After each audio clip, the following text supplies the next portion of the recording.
pense que les agences sont confrontées en fait à une problématique de migration de la société qui est colossale, c'est la révolution digitale. Et l'enjeu des agences, c'est d'accompagner ce phénomène. Globalement, en fait, les agences sont en train de basculer du monde de la communication au monde du business. Et c'est une révolution complète. J'ai l'occasion d'en parler régulièrement avec pas mal d'agences. On sent bien qu'en fait, la culture des agences était très tourne autour de la communication et du marketing. Et aujourd'hui, on évolue vers le business, qui implique d'être beaucoup plus engagé sur le day-to-day avec nos clients.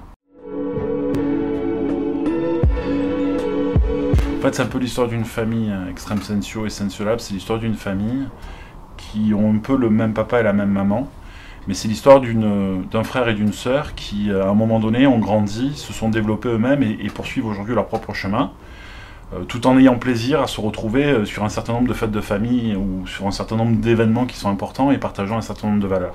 Ce que ça apporte, c'est qu'il est clair qu'aujourd'hui, il y a peu d'agences en France, voire même en Europe, qui ont cette typicité, d'avoir développé à la fois un pôle activation business fort sur le digital et un pôle également de technologie qui est reconnu au niveau mondial.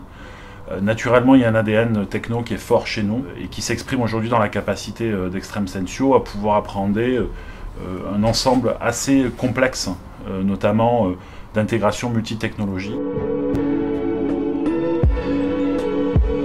Elle va devoir changer déjà pas mal. Je pense qu'elle va devoir être agile.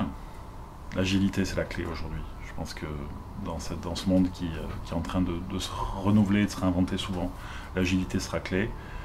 L'ouverture à différents modes de rémunération, différentes cultures. Également le fait d'être distribué. Je pense qu'il y a un phénomène de fond aujourd'hui qui est les meilleurs en fait ont envie de travailler suivant un mode différent. On a du mal aujourd'hui à attirer les meilleurs à 8h du matin devant un bureau en disant vous venez à Clichy ou vous venez à Paris. Ils ont envie de travailler en fait un petit peu partout dans un mode distribué, donc il va falloir que nos entreprises soient capables d'avoir des modes et de travailler avec les meilleurs à travers le monde, ce qu'on essaye de structurer nous aujourd'hui à travers des réseaux de compétences et des réseaux d'excellence.